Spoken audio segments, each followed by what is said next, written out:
Let's go. Hey guys, good morning. Oh, good morning. Actually, good evening. Boa noite. Tudo bem com vocês? From now on, we're gonna be speaking English. So if you don't speak English, it's okay. You can use your translator. You can use the dictionary. But you already knew that would be in English, right? Although my English, it's not a natural English. I'm not native. So Brenden, please, if you can speak despacito, will be Oh, great. Yeah, right? But yeah. people that are really keen to be here today, that this is a thing that people who follows me on Instagram or LinkedIn, people from HR, from many companies, or people that are interested on people development theme, they are really keen to hear about it. I spoke a lot of truths regarding Brenden Brown, but I want to hear from you. Who are you? Who is Brenden Brown? I know that there's a name in the middle, right? Brenden John. John Brown. So tell me, introduce yourself to people here watching us. Yeah, well, first of all, Pedro, thank you so much for having me on today with you. And you're an awesome guy, man. I absolutely love the way that you lead, and you're an amazing dad and a incredible husband. And so I love what you're doing here, and I love that you're trying to improve and help people's lives, grow in value. And I think these are really helpful for people. So for me, I'm a pastor in San Francisco, part of Hillsong Church. Have been part of our church for just nearly 20 years, actually. Wow. In March 2001, I found the Lord and became a Christian. And yeah, I've been part of Hillsong Church for that long now. And we're originally from Australia in Sydney, grew up there my whole life. And about 3 years ago, me and my wife and my kids, my two sons, Jaden and Jensen, we moved to San Francisco in the United States to start a church. And yeah, it's been absolutely amazing. Very cool. Very cool. So you've been working for church for 20 years.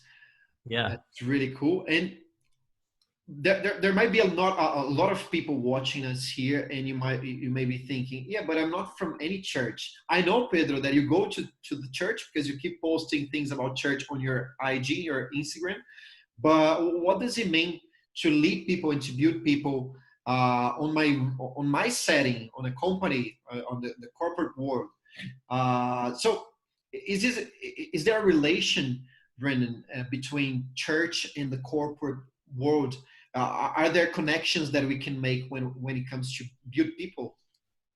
Yeah, I mean, I love it. And I love that this is about building people and elevating people. And, one of the things I didn't say earlier, but my story is that I came from basically nightclubs. I was running nightclubs. I was on Wow. drugs, and my life was a mess, right? And even at that same time, I was working in the retail industry. I wanted to be a fashion designer.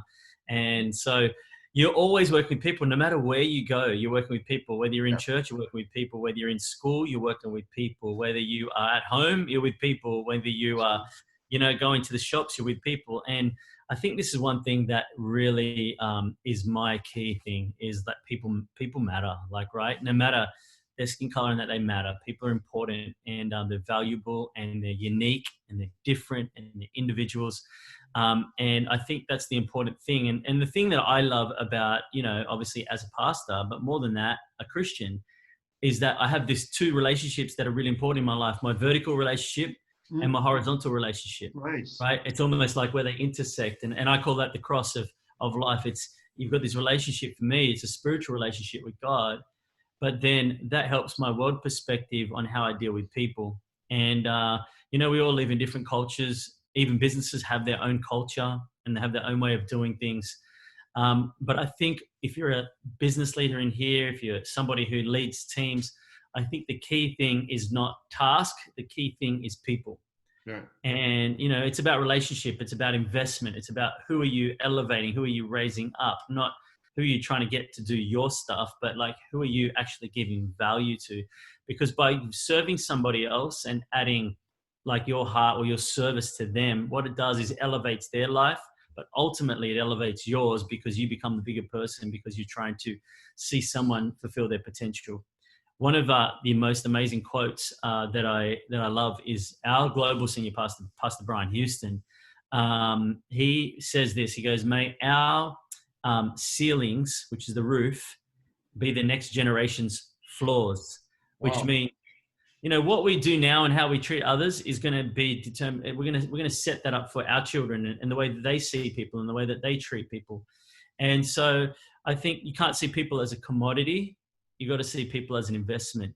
And no matter how long they're in your team or in your company or working alongside of you, like every single day is an opportunity to speak life. Every single day is an opportunity to raise someone, to call out the best that's in them. One thing that I wanted to share is in San Francisco many years ago, they had this, they call it the gold rush. I don't know if you've ever heard of No. what happened in San Francisco. It was in the 49, I think it was 1849, like back a couple of centuries ago.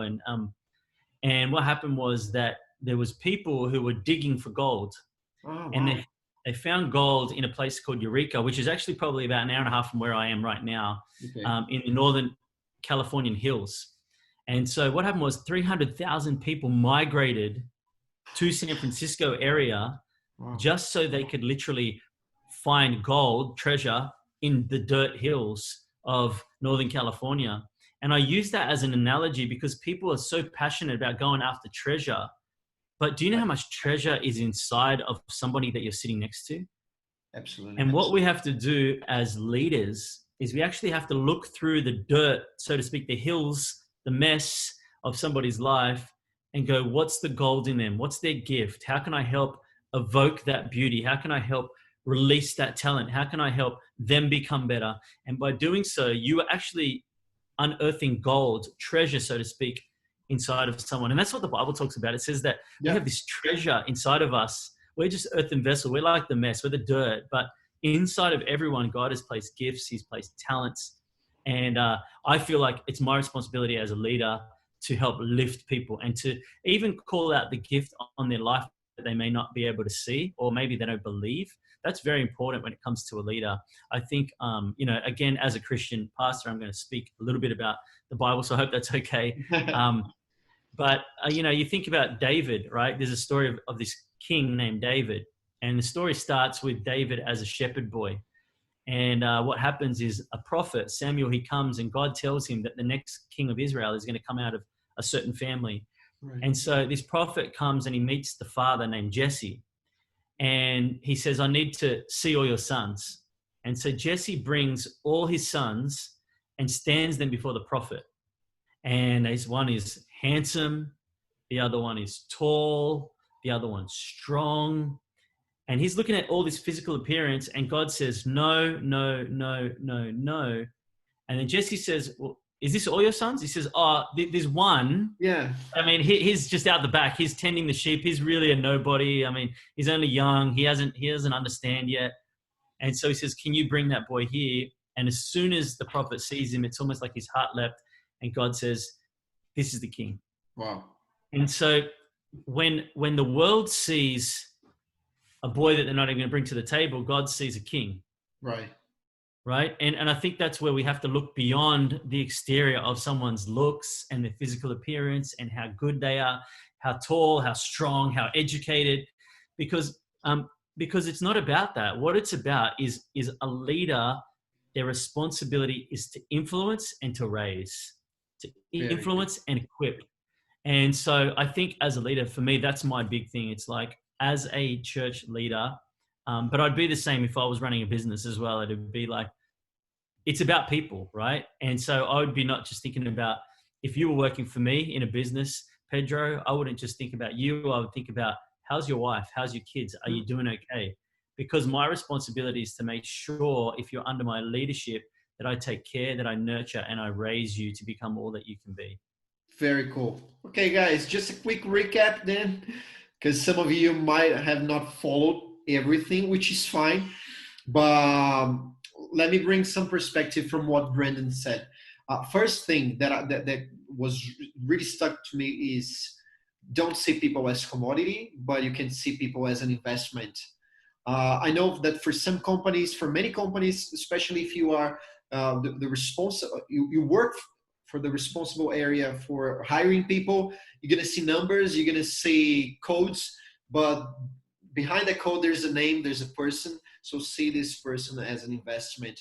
And he also, he's a pastor. He's going to tell Bible stories. So I really hope you understand that. But I know we can really get really good things from these teachings, such as David. David's really important.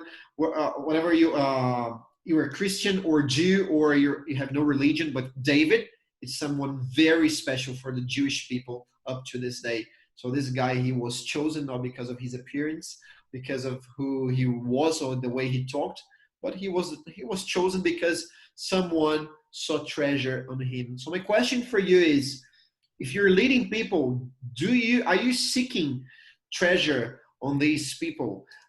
Do you see the best on them? I remember when I lived in Australia, I was there for 3 years. That's when I met Brenden, from 13 to 16, and I was doing my studies with my wife at Houston College. And one day I heard a woman saying that here in college we believe in you more than you believe in yourself. And I was like, Yep. wow, this is profound, this is deep. Her name is Katrina Henderson. She leads our church in Israel today. And when she said that, I was like, oh, this is bull.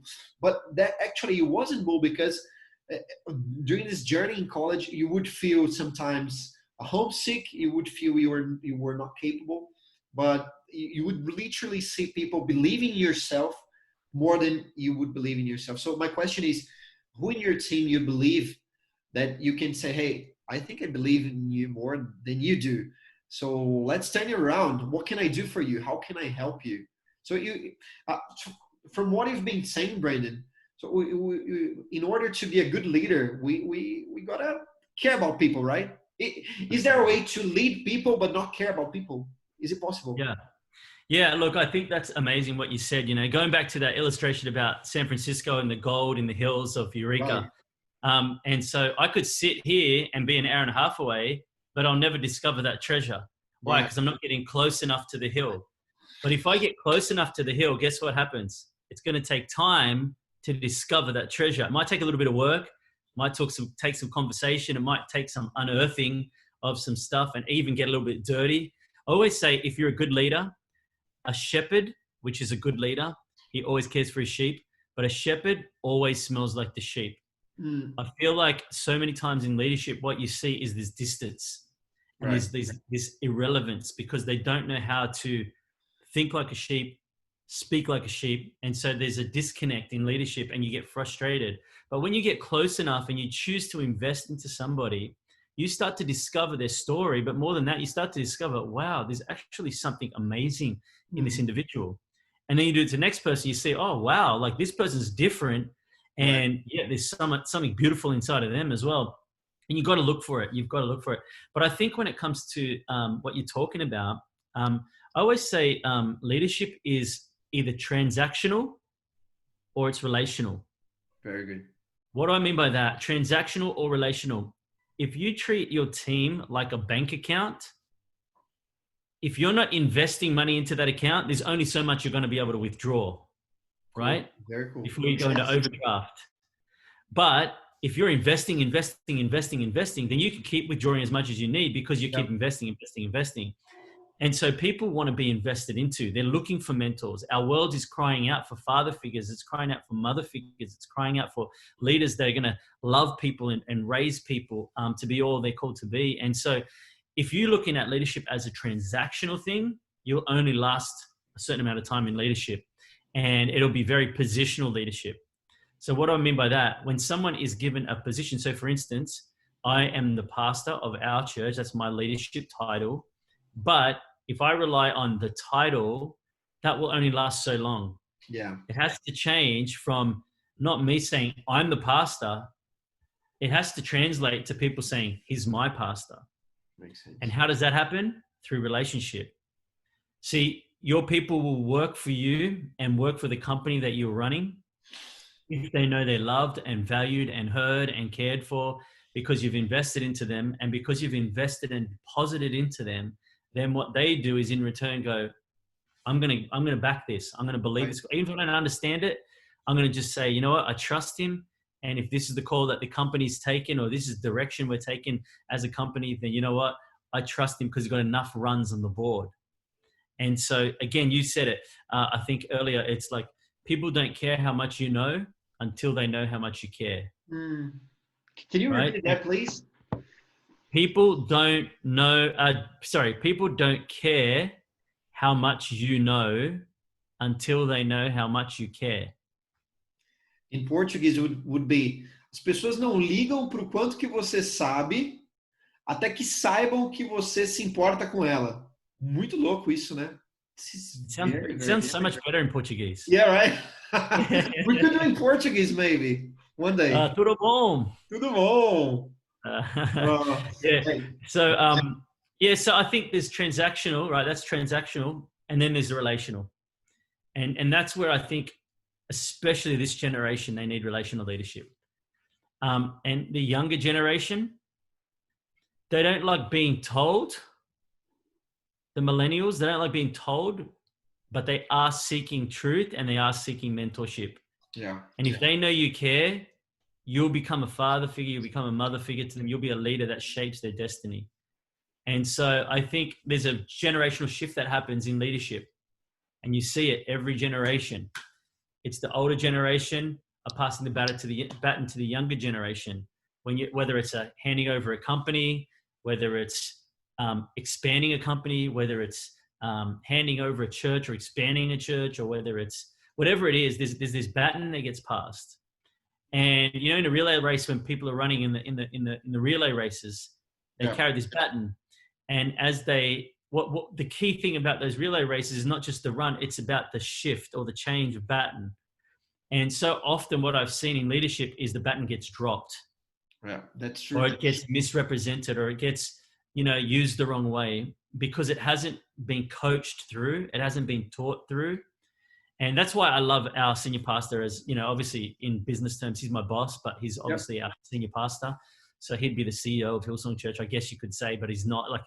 That's not who he is. He's the pastor of Hillsong Church. But for an example, what I'm saying is the way that he's helped me translate into a leadership role in our church. He hasn't done it overnight. It's taken time. It's taken relationship. It's taken conversations. It's taken up close moments where I've got to know him, where I've asked questions to him, where I get to think, see the way he thinks, right? And, all of that kind of stuff. I remember, I'll never forget one day, and this will help, but I know it's a church illustration. Yep. But Pastor Brian was about to speak at one of our services in Sydney, and I was basically hosting him, helping him get ready for the service. So, I was talking to him, and we walked out, and we were overlooking the car park, and where people come and park for church, their cars. And he says, why are they parking cars down there when there is empty car spots here? And he says, they obviously don't understand that we've got to think about people, because that is not good for someone who's getting here and seeing these empty car spots. Let's make it so easy for people that they want to come back.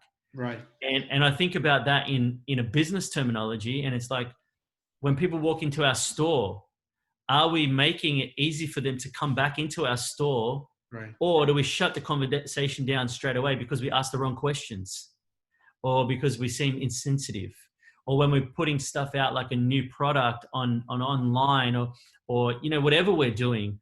Like, we actually have to remember that when it comes to business, that business is about people. Right. Because people are either your customers or people work for you. You can't get away from people. And so the moment you make it about the company, or the moment you make it about yourself, is the moment you'll lose customers. It's the moment you kind of like basically build an unhealthy organization. Yeah.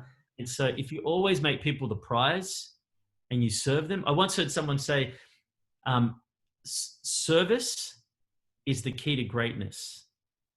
Service is the key to greatness. Now they use that as a a business principle, but I'm like, hey, you've been reading the Bible. Yeah. Right? Because that's what Jesus said. He didn't say it's not good to be great. He says to his disciples, if you want to be great, then become a servant of everybody. Right. In other words, if you want to make a difference in this world, if you want to be an awesome leader, it starts with servant leadership. Absolutely. Serve your people. And the more you serve your people, the more you'll see your company grow, the more you'll see more loyalty, you'll see more investment, and you'll build something healthy. Absolutely. Actually, I guess there's a book about it. In Portuguese is O Monge e o Executivo, but I guess in English is the servant, right? Have you heard about this book? No, I haven't heard that book. It's a business book. Yeah, wow. The author, his name is James Hunter. Okay. The servant. I'm gonna write that down. Let me write that down. Yes, it's a really good book. People in companies, they read this book. Actually, when I read this book, I was on my college, so it's really good. It's about the essence, the true essence of leadership. And Wow. you said something that reminded me of something that I live when I deliver the training sessions at many companies that I go. People, they want people to do what they want them to do. I want to get people to do what I've got to do, what my team have to do, what they have to do, and but I guess that's what happens. They are task managers.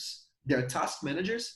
They want you to perform a task, but from what you've been saying, I call those people bosses.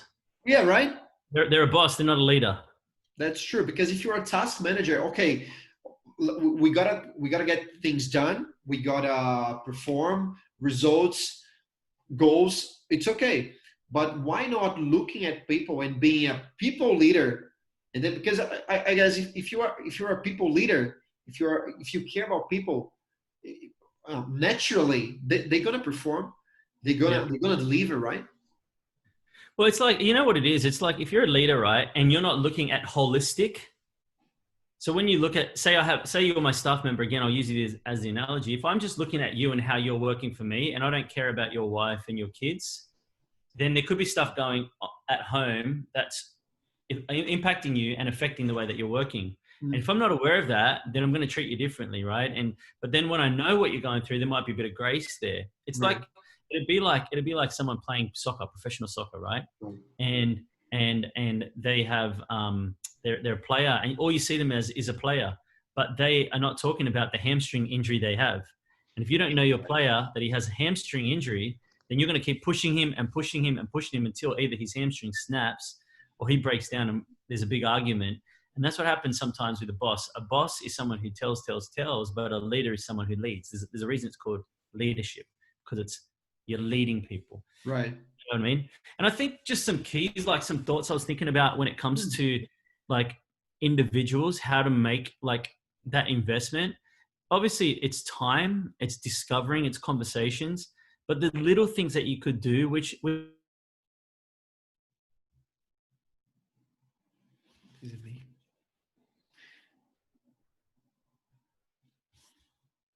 yeah, you froze. I was talking, I'm like, oh, you're not there. It's okay. I'm gonna edit and then put it together. So Okay. I stopped when you said, are the little things, boom. Okay, so I'll just start from there again.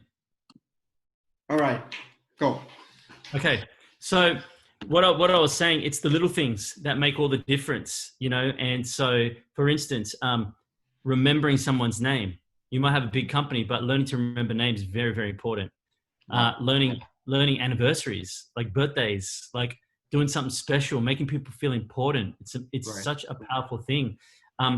Spelling people's names right. Oh my gosh, do you know the amount of people that spell my name wrong?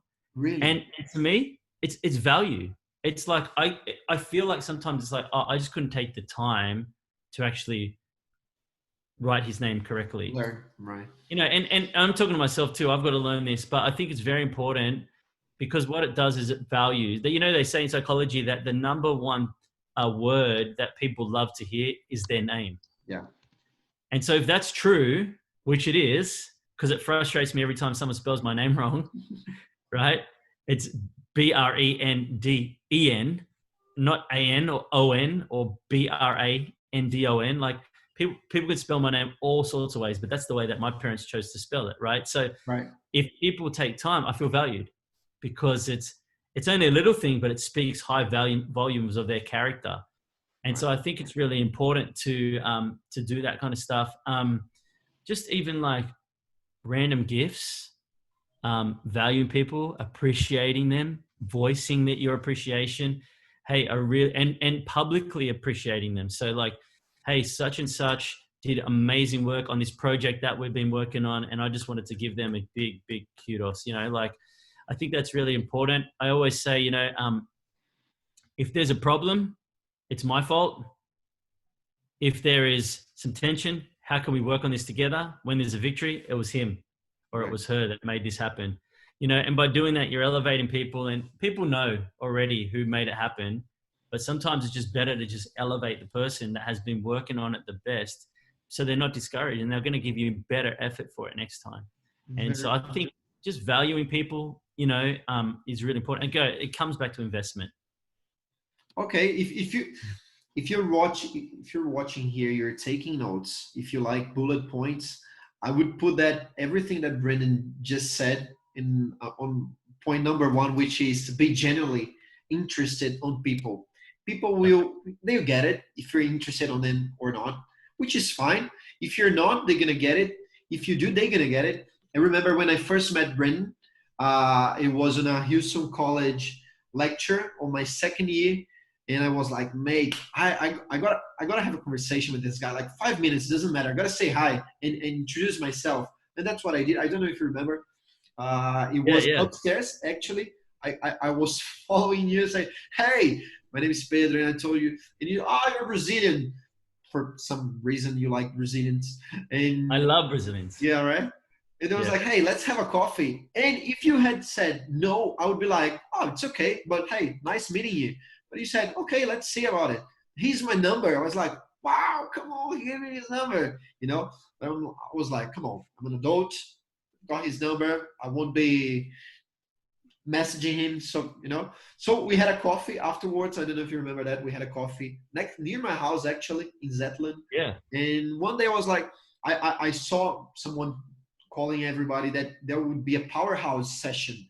And powerhouse people, just so you know, it's an event for people from 18 to 25 years old. I was 27. I was like, but when I knew that you would be the speaker, I was like, oh, I'll go. Then I said, hey, I'm coming. And you said, yeah, come. Maybe you could say, okay. But, like little things that showed me that I'm interested, and it's really, it shows values on people, right? Point number 2. So point number 1, be genuinely interested on people. Point number 2, to be a people builder. Take them on a development journey. So how is it, Brenden? So I make a connection with you and I'm leading you. Is that it? Or is there a journey to take you on? There's a journey. There's definitely a journey. And I would always say, like, it's quite easy, right? It's step 1 is you do it. You model it. That's the culture, right? You do it. Second thing is get them to do it alongside of you, right?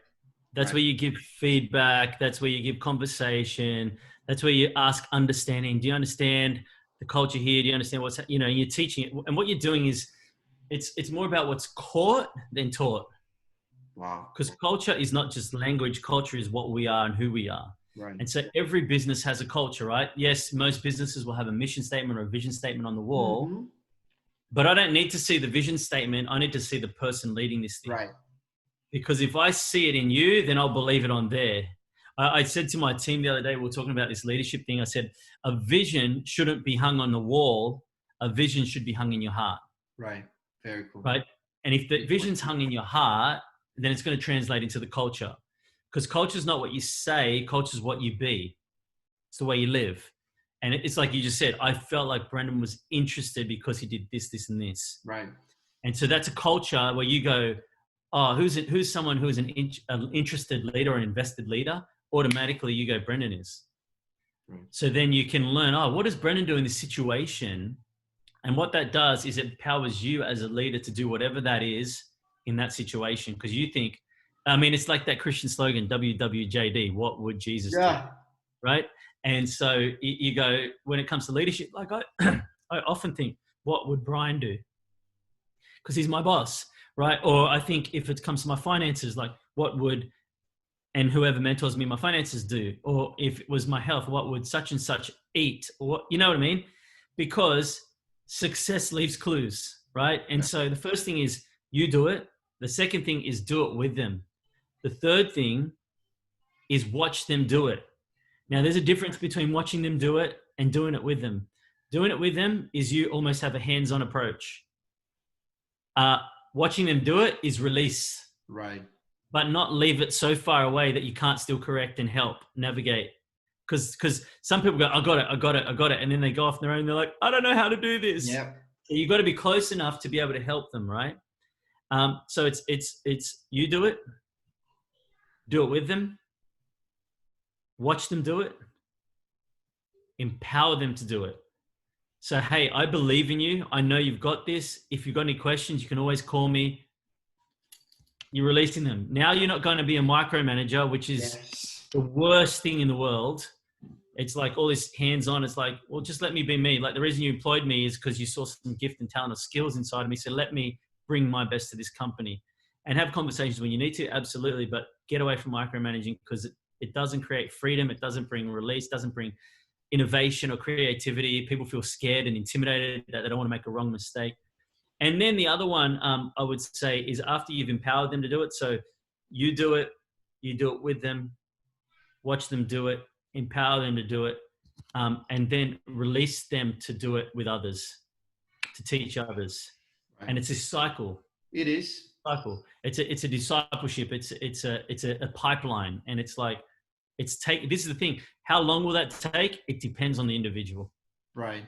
And what you're describing in corporate terms would be situational leadership, or in Portuguese, for you guys who studied, liderança situacional, which means number one, there are 4 blocks, right? The first one, I support. I teach you how to do it. You don't know anything. You're fresh. Second one, I'm going to train you. I'm going to coach you. There is an exchange. But still, I'm in control. Number 3, I'm gonna direct you. But now, like you said, you want it, but I'm still close. And number 4, I delegate. Hey, do it. Do it, and then we see what we do, and we do it again. So that's really cool. I mean, I think that's the way to do it. And I think again, like I said, how long does that take? It just depends on the individual. And the quality of training and coaching they get. Right. I read an awesome book. I don't know the author. I can't remember, but it's called 3D Coach. 3D Coach. 3D Coach. Mm-hmm. And basically it looks at a coach, and they studied coaches, and they said that the one thing that stands out about successful coaches is that they don't just coach the team, they coach the individual. Very cool. So in other words, like sometimes a boss or a leader can just give leadership talks, but do leadership talks one-on-one with individuals, because every single person in your team, is a part of the puzzle, and every single person has different feelings, emotions, world perspectives, world views, things they've experienced, even the way that they're feeling about the company they're part of. And by you getting close to them as their leader, you get to hear it. You get to hear the voice. You get to hear them speak up. They feel like it's a place of conversation, and you should have their best interest at heart. And if you do that, you'll create a healthy individual basis, which ultimately becomes a healthy team, so that when you do cast vision, everyone is in the right place to receive it because they're all in the right place with you. Very cool. Very cool. 3D Coach, written by Jeff Duke. Is that it? Jeff Duke. That's right. Yes. And it's written like this: 3D Coach, capturing the heart behind the jersey. There you go. You're quick, man. Yeah, it's Google, man. It's Google. It's Google, people. But it reminds me one sentence that my pastor, our leader, Chris Mendes, he says that more important, and I use that on my trainings, more important than the name or the number on my jersey is the symbol, right? It's the badge. Thank you. It's the badge on my jersey, which means in Português is mais importante do que o número e o nome na minha camisa é o símbolo no meu peito. Isso é sensacional, né? Porque fala. You know where that comes from, right? That's from the movie Goal. Have you ever watched the movie Goal? That movie, like back in the day, the guy that started to play for Newcastle, and then Newcastle United, yeah. Wow. Because he's playing for himself, and the coach pulls him up, and he says, "Hey, here, Santiago, We don't play for the name on the back Santiago. of the jersey. We play for the badge on the front. And that's how you create a winning team, right? Right. Yeah. Very cool. Very I cool. got 5 minutes and then I got to shoot. Yes. Yeah. Guys, I've got 5 minutes. So just quick recap about what we said in bullet points. So pretty much what we said, 3 points: be genuinely interested on people. Seja interessado nas pessoas de forma genuína. Take them on a development journey. Leve essas pessoas uma jornada de desenvolvimento. E número 3, empower them to lead. Empodere essas pessoas para liderar. Empower to lead, and Brenden used a really nice word, really important word. Not only empower, but release, right? Because sometimes people, they empower, yeah, do it, you can do it, but they don't release, right? Go. Amazing. I love it. I think, one thing that I would leave you with is if you're a leader or you're a boss in here, everybody who's under your leadership have a different opinion of you. Wow. Than you realize. So, for instance, there's a story, again, going back to the Bible, it's called the parable of the talents. Right. And the leader, the boss, I guess, gives out a certain amount of talents to each individual. And it says, according to their ability. So he knew what they could do. And he didn't overload them, which is a key thing to leadership. Don't overload people. But you want to stretch their capacity and grow them, right? So he gives them an opportunity. He gives them a talent, or 2 talents or 3 talents or 5 talents, and he gives it to these 3 individuals, and he goes away and leaves them.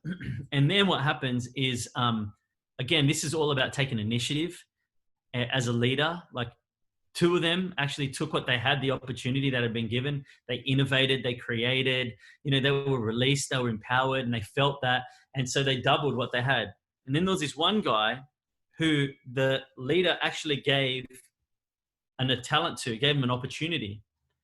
But it says that he was afraid of the manager. Wow. Now, that might not be the manager's fault. That might be that person's perspective. Absolutely. And fear cripples us. And it says that he took that talent and put it in the ground and just kept it and held it. And I want to ask you the question, if you're a leader in here, are you modeling or are you raising leaders who innovate and create, or just managing and maintaining? Wow. Because if you allow your staff to just manage and maintain, then you will never reach the vision that you have for your company. But you have to understand each individual. So if there is somebody in your team that is afraid and is just managing and maintaining, I would say put your energy on that person. Focus, build them, train them, coach them, get them close to you so that they get your heart, they get the spirit of the company. And ultimately what happens is that then they could become your best worker.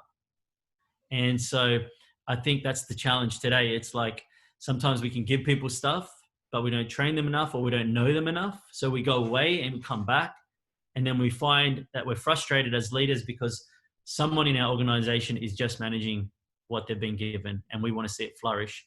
But that comes back to leadership. How are we serving that person? How are we training that person? And if they're the wrong person or maybe the wrong position, then let's find a new position. One more thing, if someone makes a mistake in your organization and you've invested $50,000 into them through training and courses, and they make a mistake and they are repentant about that, almost like, I'm so sorry, I can't believe that. Don't fire them. You just made a $50,000 investment. But what happens is so often people make mistakes and we're quick to get rid of them and we bring someone else in. But if we keep doing that, in the end, we're going to just end up as frustrated leaders. Take time to invest and care for people and invest in them. And what happens is they actually become your greatest advocates. So I hope that helps today. I love you. Love you, man. You're awesome. And I appreciate you, Pedro, heaps. And thanks for having me on today. And I just hope it encourages someone out there. It does. It does. Really does. Thank you, guys. I hope you're commenting here on the chat. And just the title today is The Art of Building People. And for every art, like real nice piece of work, it takes work, it takes effort, it takes sweat, it takes pain sometimes, tears. But at the end of the day, the work is amazing. So I really hope you take people that you lead on this journey of building them, So good. Well, thank you very much for coming, Brenden. Love you, mate. Love you. Take care. You can say that in Portuguese. Tamo junto. Tamo junto. Ah, this is it. Ah, come on. Thank you, See you, bro. bro. Take care.